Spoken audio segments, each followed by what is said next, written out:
주는 그리스도시요 살아계신 하나님의 아들이시나이다. 하나님 진심으로 감사를 드립니다. 오늘 특별히 월요일 10시 30분 기도 모임으로 모였습니다. 특별히 이번 주 주일 강단 메시지를 요약 정리하고 기도하기를 소원하오니 오늘 이 밤에도 영적으로 생각과 마음과 육신과 환경적으로 지쳤던 부분들, 또 말씀 놓쳤던 부분들이 새로운 힘을 얻게 되어지며 마른 뼈다귀 같았던 우리의 영혼과 생각과 마음과 육신과 모든 요소들이 완전히 예수가 그리스도라는 성경의 복음의 능력으로 풍성하게 회복되어지는 이 밤 되도록 축복하여 주옵소서. 감사를 드리며 승리하신 주 예수 그리스도 이름으로 기도드리옵나이다. 아멘. 오늘 하나님 말씀 에스겔 37장 1절에서 14절입니다. 주일 강단 말씀 요약 정리하는 시간입니다.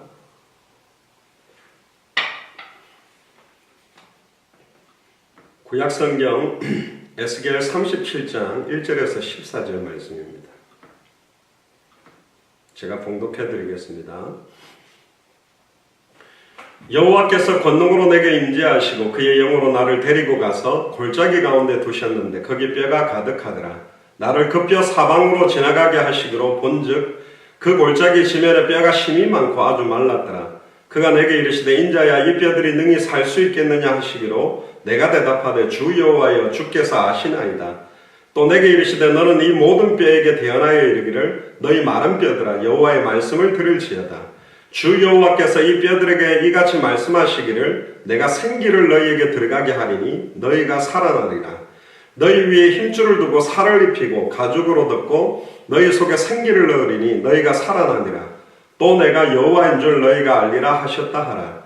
이에 내가 명령을 따라 대언하니 대언할 때에 소리가 나고 움직이며 이 뼈 저 뼈가 들어맞아 뼈들이 서로 연결되더라. 내가 또 보니 그 뼈에 힘줄이 생기고 살이 오르며 그 위에 가죽이 덮이나 그 속에 생기는 없더라. 또 내게 이르시되 인자야 너는 생기를 향하여 대언하라. 생기에게 대언하여 이르기를 주 여호와께서 이같이 말씀하시기를 생기야 사방에서부터 와서 이 죽임을 당한 자에게 불어서 살아나게 하라 하셨다라. 이에 내가 그 명령대로 대언하였더니 생기가 그들에게 들어가매 그들이 곧 살아나서 일어나 서는데 극히 큰 군대더라. 또 내게 이르시되 인자야 이 뼈들은 이스라엘 온 족속이라. 그들이 이르기를 우리의 뼈들이 말랐고 우리의 소망이 없어졌으니 우리는 다 멸절되었다 하느니라. 그러므로 너는 대언하여 그들에게 이르기를 주 여호와께서 이같이 말씀하시기를 내 백성들아 내가 너희 무덤을 열고 너희로 거기에서 나오게 하고 이스라엘 땅으로 들어가게 하리라. 내 백성들아 내가 너희 무덤을 열고 너희로 거기서 나오게 한즉 너희는 내가 여호와인 줄 알리라. 내가 또 내 영을 너희 속에 두어 너희가 살아나게 하고 내가 또 너희를 너희 보국 땅에 두리니 나 여호와가 이 일을 말하고 이런 줄을 너희가 알리라. 여호와의 말씀이니라. 아멘. 이번 주간에 선포되어진 모든 뼈들에게 말씀을 대언하라는 말씀은 예수 그리스도의 선지자 직분에 대해서 굉장히 중요하게 강조되는 내용입니다. 그래서 하나님이 위에서 전해준 그대로 대언하는 선지자의 역할도 너무너무 중요하고 대언된 그 말씀을 하나님의 음성으로 듣는 것도 너무너무 중요합니다. 어떤 사람들은 선포되어지는 말씀을 너무 막 광신맹신, 어떤 교회처럼 막 목사님을 하나님처럼 이렇게 막 받들어 모시면서 막 이렇게 문제가 오는 교회도 있고, 또 어떤 교회는 선포되어지는 목회자의 메시지를 전혀 듣지 아니하고 자기 생각대로 이렇게 신앙생활하는 사람도 있는 것, 둘 다 문제가 되겠죠.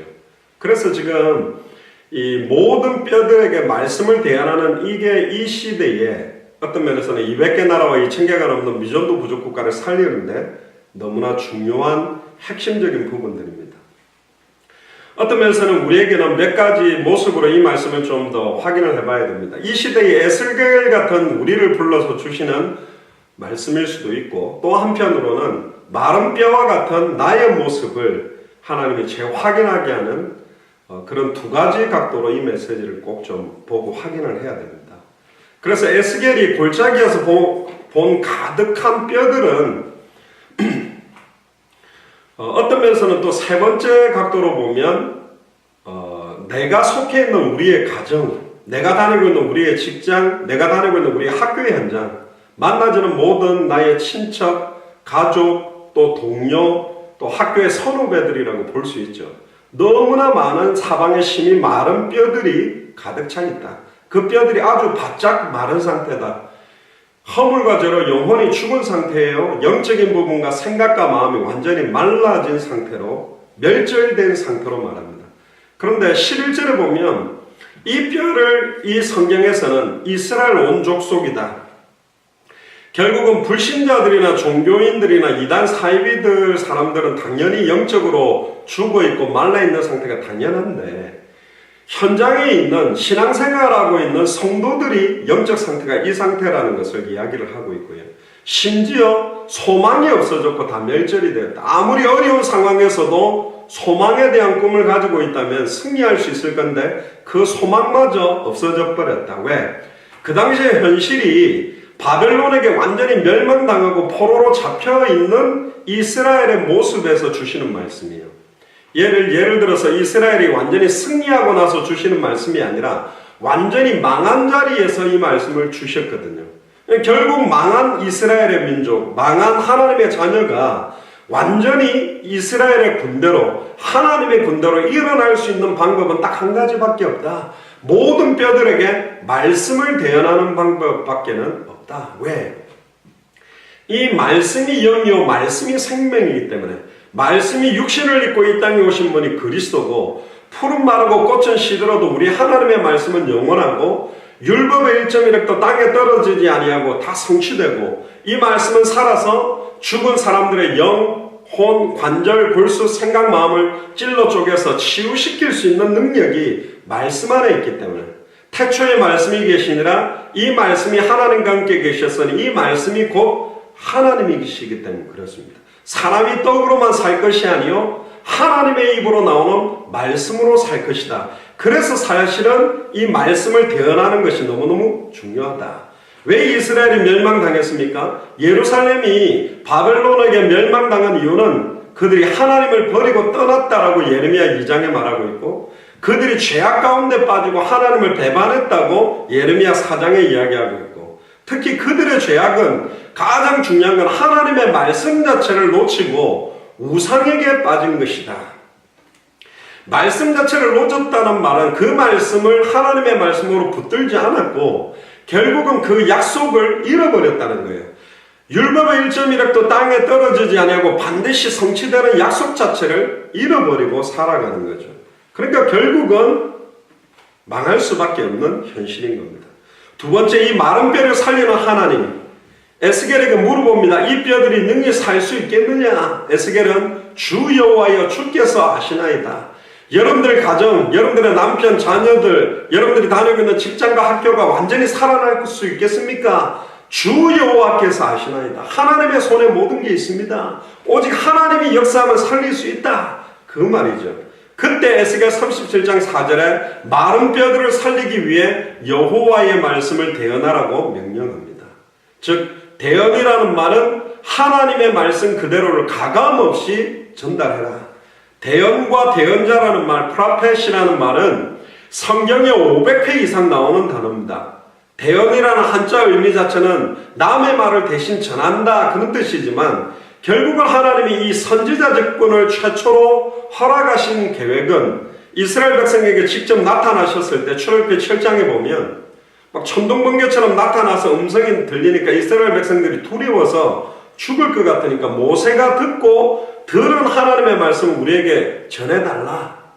그래서 시작되게 됐고요. 특히 출애굽기 7장 1절에 보면 모세에 있어서도 대언자가 형 아론이 될 것이다 그런 이야기를 하고, 계시록 19장 10절에도 보면 오직 하나님께 경배하라. 예수의 증언은 예언의 영이라 하더라. 이 예언의 영이 대언의 영이라는 말도 포함되어 있고요. 아벨, 아담과 하와의 첫째, 둘째였던 가인과 아벨 중에 아벨이 누가복음 11장 50절에서 51절에 보면 최초의 대언자다. 하나님의 말씀을 그대로 대언하고 실천한 사람이 누구냐? 아벨이다.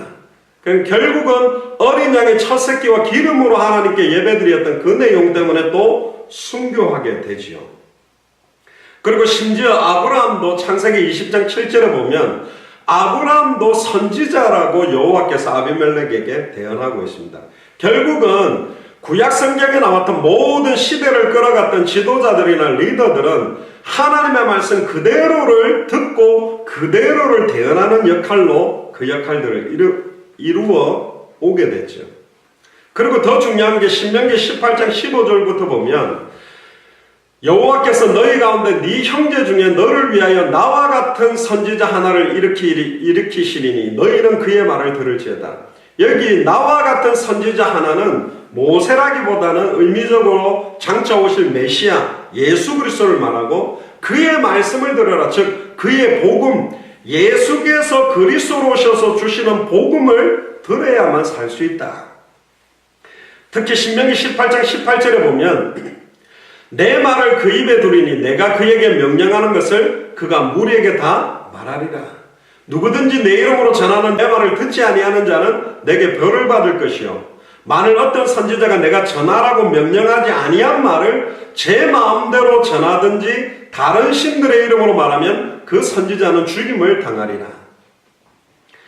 하나님의 말씀을 전하는 걸 굉장히 좋아하는 분들도 있고 많이 전하기를 원하는 사람도 있습니다만은 굉장히 두렵고 떨리는 일입니다. 하나님의 음성 정확하게 전달하지 못하면 수많은 영혼들이 죽게 되고 고린도후서 4장 2절 4절을 보면 하나님의 말씀을 혼잡케 하지 아니하고 그리스도의 영광의 복음의 강체가 비추지 못하도록 방해하는 존재가 사탄입니다. 말씀을 들고 서는 자들을 가장 많이 공격하는 게 사탄이에요. 그래서 목사님들이나 전도사님이나 선교사님들 뿐만 아니라 평신도 사역자들이 말씀을 들고 일어날 때 사단의 어마어마한 공격을 받게 되어 있다는 걸 굉장히 명심해야 됩니다. 신명기 18장 21절에도 보면 네가 마음속으로 이르기를 그 말이 여호와께서 이런 말씀인지 우리가 어떻게 알리요? 그럼 선지자들이 목사님들이 메시지를 하는데 저 메시지가 진짜 여호와께서 우리에게 주시는 말씀이라고 어떻게 확인을 하면 되겠습니까? 라고 했을 때 그걸 분별하는 방법을 하나님이 가르쳐 주신 게 신명기 18장 22절입니다. 만일 선지자가 있어 여호와의 이름으로 말한 일에 증언도 없고 성취함도 없으면 이런 여호와께서 말씀하신 것이 아니요 그 선지자가 제 마음대로 한 것이니 너는 그를 두려워하지 말지니라. 증언이 있어야 되고 성취가 돼야 된다. 한 주간에 선포되어지는 메시지가 현장에 있는 불신자들이나 기존 신자들이나 우상숭배자들에게 전달됐을 때 이 음성을 듣는 응답과 성취가 나타난다면 하나님이 주시는 말씀이 맞다. 오늘 제목처럼 목회자가 또 설교자들이 설교를 할 때 여러 가지 각도로 조명을 해서 전달할 수도 있지만 가장 중요한 건 오늘 제목처럼 우리에게 에스겔 37장을 통해서 저를 비롯해서 여러분들 모두에게 주시는 음성은 뭐냐? 완전히 말라 비틀어 죽어가는 뼈들에게 말씀을 대언해라. 예수가 그리스도는 복음을 대언해라. 이거는 누가 뭐래도 하나님의 필연적이고 절대적이고 당연하고 유일한 하나님의 말씀이고 하나님의 언약입니다. 이번 주간에 우리에게 주신 거예요. 저 역시나 이번 주간에 완전히 영적으로 말라있는 현장 또 기존 신자 심지어 나에게 이 말씀이 대언되도록. 그래서 다윗도 자기에게 시편에 보면 자기 자신에게 이 말씀을 계속 대언합니다. 내 영혼아 주를 바라라. 내 영혼아 주를 송축하라. 내 영혼아 어찌하여 낭망하는고. 우리의 영혼이 우리의 생각과 마음이 낙심하고 좌절할 수 있습니다. 특히 우리 예수 사랑교회 같은 경우는 모든 성도들이 함께 모여서 얼굴을 보고 예배드리는 형태들이 아니고 흩어져서 영상으로 드리기 때문에 하나님의 음성 듣기가 어렵습니다. 굉장히 힘든 겁니다. 진짜 기도 안 하면 정말로 은혜 받기 어려운 조건을 갖고 있습니다. 그럼에도 이렇게 연결돼서 예배를 드린다는 것은 어마어마한 하나님의 은혜고 축복이죠. 예배 드릴 때 주일날 같이 모여도 맨 앞자리에 앉는 거, 맨 뒤에 앉는 것도 다릅니다. 또 방송도 화상으로 들어와서 보는 것도 다르고 또 유튜브로 실시간 보는 거 다르고 또 실시간 방송된 걸 나중에 보는 거 다 이게 은혜 받을 수 있는 조건들이 차이가 있어요.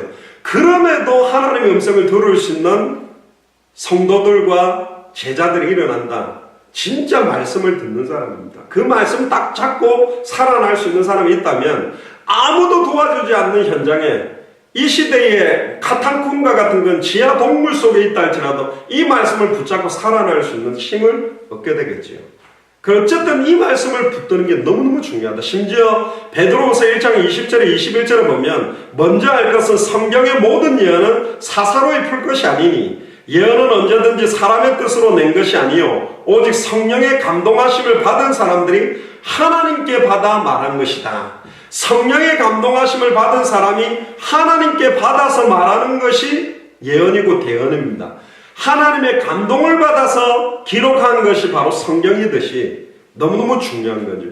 그래서 에스겔서 37장 4절에 이 모든 뼈들에게 대언하기 시작하니까 마른 뼈들아 여호와의 말씀을 들을지어다라고 대언하니 뼈들이 연결되고, 이 뼈가 이스라엘 족속이라 그랬죠.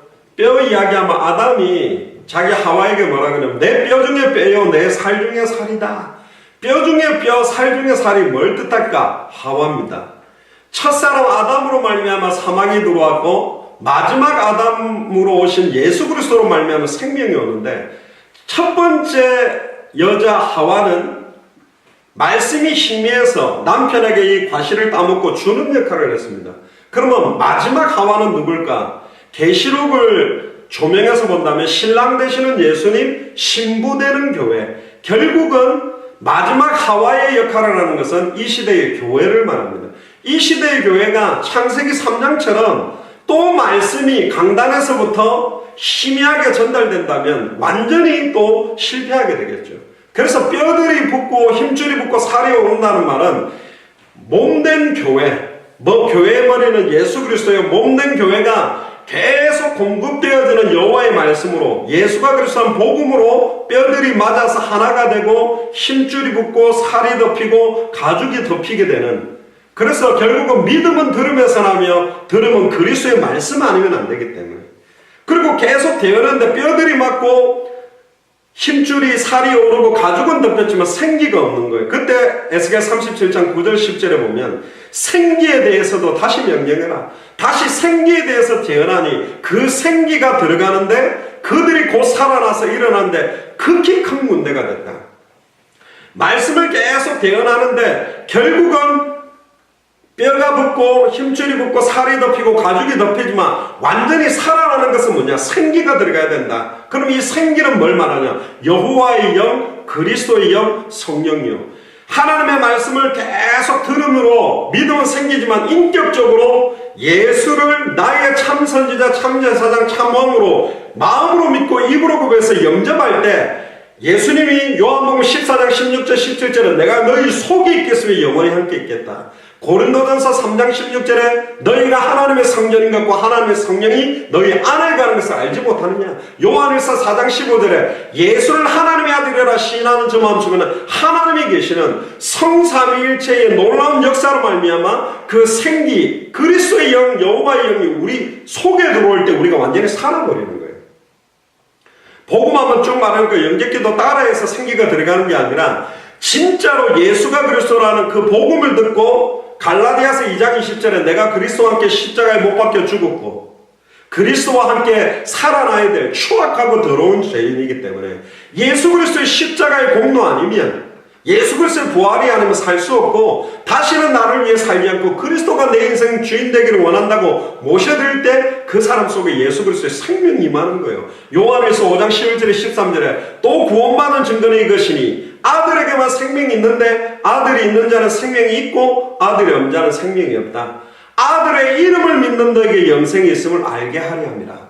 영접은 너무너무 중요한 거예요. 그냥 기도 따라하는 게 아니라 진짜로 인생 전체를 맡기는 예수님을 내 마음속에 주인으로 초청하고 시인한다는 것, 마음으로 믿어 의뢰고 입으로 시인하여 구원에 이른다는 것처럼 그걸 많은 사람들 앞에 시인할 때 예수님도 하나님 앞에서 우리를 시인하고 우리가 부인하면 예수님도 하나님 앞에 부인한다 그랬고, 우리나라 초창기의 기독교의 믿음의 선배들이 그 공산당이나 일제치하에서도 이 믿음 부인하지 않고 순교했던 자들의 믿음, IS 앞에서는 나는 예수를 그리스도를 믿는다고 고백하고 목이 잘렸던 그 시인하고 인정하는 거 너무너무 중요한 겁니다. 사실은 생명 얻은 자에게 하나님 앞에서 사탄 앞에서 선포하는 특권입니다. 영접은 어마어마한 중요한 거예요. 가짜로 영접하는 사람도 있지만 진짜로 이 복음을 짧은 시간 듣고 변화되는 사람들도 얼마든지 있기 때문에 문제는 정확한 믿음의 내용, 복음의 내용, 구원의 내용이 전달되느냐, 그게 너무너무 중요한 거죠. 그래야만 살아나기 때문에. 살아나는 이스라엘은 그냥이 아닙니다. 14절에 보니까 내가 또 내 영을 너희 속에 두어 너희가 살아나게 하고 내가 또 너희를 너희 고국 땅에 두리니. 왜 고국 땅으로 가야 됩니까? 예수님이 메시아로, 예수님이 그리스도로 올 땅, 하나님 만나는 길이 열릴 땅, 죄와 저주에서 단번에 영혼이 해방될 땅, 단번에 영혼이 사탄의 권세를 깨뜨리고 승리할 땅으로 가야만 되거든.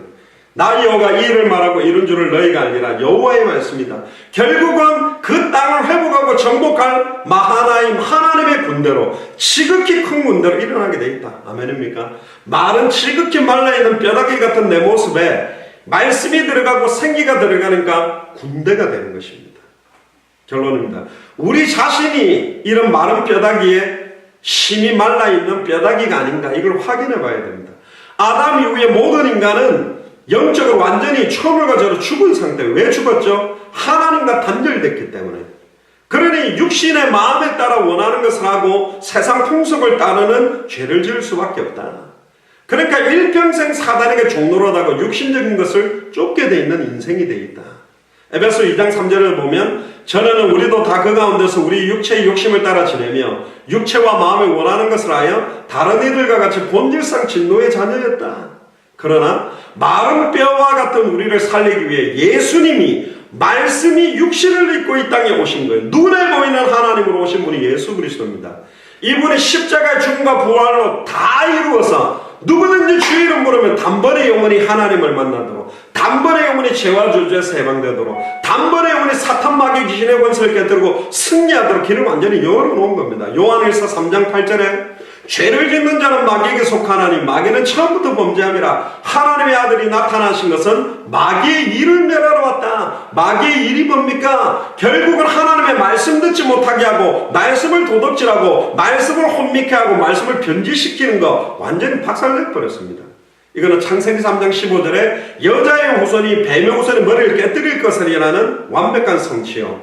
또한 예수님은 참제사장으로 마가복음 10장 14절에 인자가 온 것은 섬김을 받으려 함이 아니라 도리어 섬기려 하고 자기 목숨을 많은 사람의 대속물로 주려고 왔다. 우리가 주님을 섬기는 게 아니라 주님이 우리를 섬기기 위해 왔고 우리의 대속물로 오신 분이 그리스도예요. 로마서 8장 2절에 이는 그리스도 예수 안에 있는 생명의 성령의 법이 죄와 사망의 법에서 너를 해방시켰다. 법적으로 완전히 해방시킨 참제사장. 그리고는 하나님 만나는 길을 여신 그리스도, 참 선지자로 요한복음 14장 6절에 예수께서 이르시되 내가 곧 길이요 진리요 생명이니 나로 말미암지 않고는 아버지께로 올 자가 없다. 이 예수를 나의 그리스도로 믿고 영접할 때 하나님의 영이신 성령이 내 마음속에 오시고 영원한 생명이 내게 임하게 돼요. 요한복음 1장 12절에 영접하는 자 곧 그 이름을 믿는 자들에게는 하나님의 자녀가 되는 권세를 주셨으니. 왜 우리가 결혼식 할 때 이렇게 신랑 신부를 아내로 맞이할 거냐라고 딱 고백하게 합니까? 굉장히 중요한 의미입니다. 그게 선언적인 거고요. 선포적인 의미입니다. 로마서 8장 9절에 보면 만일 너희 속에 하나님의 영이 계시면 너희가 육신에 있지 아니하고 영에 있나니 누구든지 그리스도의 영이 없으면 그리스도의 사람이 아니니라. 그리스도의 영이 있게 돼 있어요. 말씀을 계속 듣다가 진짜 말씀으로 오신 그분을 계시록 3장 20절에 볼지어다 내가 문 밖에 서서 너희들의 마음 문을 두드리노니 내 음성을 듣고 마음의 문을 열면 내가 그에게로 들어가 그는 나로 더불어 먹고 나는 그로 더불어 먹으리라. 예수님이 톡 튀어 들어왔고 우리 속에 쑥 들어오지 않습니다. 목자는 양의 음성을 듣고 진짜 나의 목자구나 주인이구나 마음으로 믿고 입으로 고백해서 완전히 자복하고 주인으로 받아들이는 시간이 필요한 거예요. 그게 영접입니다. 물론 영접 기도하거나 좀 할 수도 있겠죠. 가짜 영접 말고. 그러나 인격적으로 영접하면 성령께서 친히 말할 수 없는 탄식으로 우리를 위해 강구하고 가르치시고 깨닫게 하시고 생각나게 하고 변화시키심으로 그 믿음으로 말미암는 삶이 행함이 순종이 나타나는 거예요. 정확한 복음을 받았을 때 그게 되어지는 것이지 복음을 안 받아서 그렇게 못 사는 사람들에게 왜 그렇게 사냐 그렇게 사면 지옥 간다 그건 틀린 거라니까. 복음부터 정확하게 들어가야 성령이 그 사람에게 임해야 성령의 역사로 성화가 되고 변화가 시작되는 겁니다. 결국은 하나님이 이 땅에 구원받은 하나님의 백성들을 통해 이 예수가 교사한 복음이 전 세계에 증거되기를 원해요. 우리를 그렇게 그리스도의 군사로 부르셨고, 결국은 이 마른 뼈와 같은 모든 자들에게 예수가 그리스도라는 이 성경의 원색 복음을 듣고 믿을 수 있도록 지속적인 현장의 복음이 대언되는 말씀운동이 펼쳐져야 됩니다. 그래서 사도행전 5장 42절에 초대교회는 그들이 날마다 성전에 있든지 집에 있든지 예수는 그리스도라고 가르치기와 전도하기를 그치지 않았다. 해도 되고 안 해도 되고가 아닙니다. 진짜 이 복음을 받았고 마른 뼈다귀 같은 현장이 보인다면 증거 안 하고는 견딜 수 없게 되어 있거든요. 최근에도 중요한 만남을 통해 이 복음의 내용이 계시되고 막 이 복음을 전하지 않고는 견딜 수 없는 분들을 만나게 하시는데 그게 당연한 겁니다. 그래서 오늘 이 밤에 우리 한번 기도하면 좋겠습니다. 우리 자신이 계속 대언되어지는 이 말씀이 내 영혼, 생각, 마음 모든 것들을 찔러 쪼개고 치유케 해달라고, 또 파키스탄에 연결되어 있는 분들과 또 지금 후반기에 우리가 기도하고 있는 나라가 있습니다. 캄보디아, 네팔, 스리랑카, 태국입니다. 근데 지금 그쪽 선교사님들이 준비하시는데 정말로 소수 중에 정말로 이 복음 전하기 원하는 사람들을 지금 뽑고 기도하고 있는데요. 정말로 그들에게 이 복음이 전달되도록, 또 안양대학교 신학대학원의 손다윗 학장님과 안양 신성고등학교의 유지영 목사님, 또 부산의 정전도사님, 또 미드웨스트 유니버시티의 고유공 목사님, 또 장영철 목사님, 최근에 그 좀 중요한 목사님들을 많이 만나게 하는 이유도 이 일들을 하나님이 더 정확하게 진행할 수 있도록 하나님이 하시는 것 같고, 러시아에 또 중요하게 지금 사역하고 계시는 전원철 목사님, 또 뭐 우리 울산에 있는 포람 목사님, 또 매튜 목사님, 또 지금 연결돼서 여러 나라의 말레이시아, 미얀마, 인도 연결되어 있는 목사님들, 그리고 천성교사님, 이성교사님, 중요한 분들, 이 한 분 한 분들을 통해서 진짜로 완전히 죽어있는 마른 뼈다귀와 같은 그들에게 예수가 교사한 원색의 복음이 대언되어져서 정말로 모든 땅에 이 복음이 온전히 증거돼서 마태복음 24장 14절이 성취되도록 전체적으로 한번 기도하고 마치겠습니다. 주는 그리스도시요 살아계신 하나님의 아들이시나이다. 하나님 감사를 드립니다.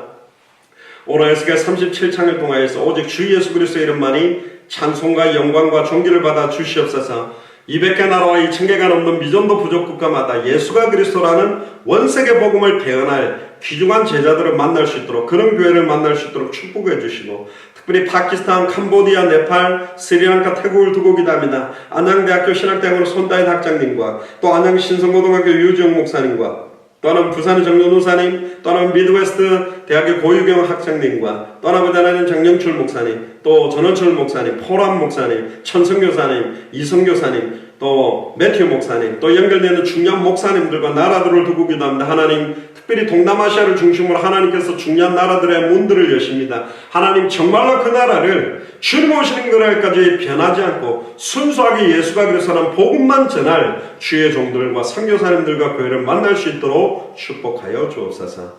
감사를 드리며 승리하신 주 예수 그리스도 이름으로 기도드리옵나이다. 아멘.